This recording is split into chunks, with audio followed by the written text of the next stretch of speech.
Le saignement de gencives, c'est un phénomène, c'est un problème auquel tout le monde est confronté à un moment donné dans sa vie. Un matin, on se brosse les dents et on ressent comme un goût salé dans la bouche ou un goût métallique. Et puis lorsque on recrache la salive, on constate qu'il y a des traces de sang. Ça fait paniquer un peu. On essaye d'ouvrir la bouche dans le miroir pour regarder, mais d'où est-ce que ça saigne? Mais généralement, ça s'estompe. Après, ça passe, ça disparaît et ça s'arrête là. Mais chez certaines personnes, ça peut être prolongé.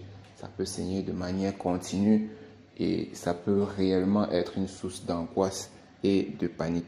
Le saignement de gencive a plusieurs causes. Et ce matin, je voudrais qu'on en parle parce que c'est quelque chose de fréquent, c'est quelque chose d'embêtant. Les premières causes sont les infections de la gencive en elle-même. On appelle ça des gingivites. Les dépôts de tartre, un aliment qui aurait été coincé entre les dents ou qui aurait heurté la gencive peut créer une inflammation et faire saigner les gencives plus tard. Donc, les gingivites sont une cause. Une mauvaise hygiène dentaire. Les plaques dentaires ou les dépôts de tartre, lorsqu'ils se constituent et deviennent abondants, ils ont tendance à se solidifier et à blesser les gencives.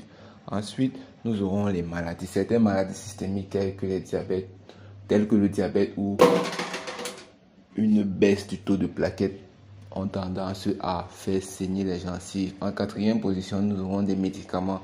Parfois, certains médicaments que vous prenez sur le long terme peuvent entraîner un saignement de gencives. Et en cinquième position, nous aurons le manque de vitamine C. Donc, si vous ne mangez pas équilibré, vous aurez un déficit de vitamine C et ceci peut entraîner un saignement des gencives.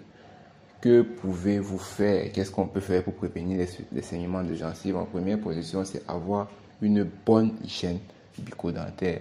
Se brosser les dents, utiliser un fil à dents lorsqu'on finit de manger pour dégager les aliments qui seraient coincés.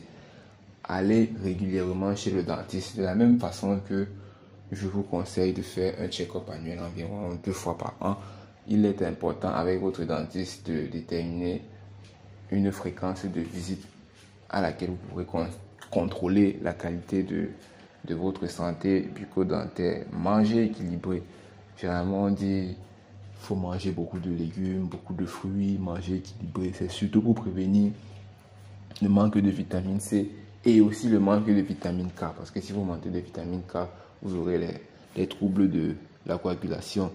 Évitez la cigarette. Il a été prouvé que le tabac, lorsque vous le fumez, affecte la qualité des gencives et peut faire saigner vos gencives. Et finalement, c'est un point qui va vous surprendre. Il faut éviter d'être stressé sur le long terme. Le stress chronique fragilise le système immunitaire qui encourage le saignement dentaire. Donc, saigner des gencives, saigner lorsqu'on se brosse les dents, ce n'est pas spectaculaire, mais si vous constatez cela sur une longue période de temps, veuillez consulter. Prenez soin de votre hygiène bucco-dentaire et prévenez les saignements des gencives.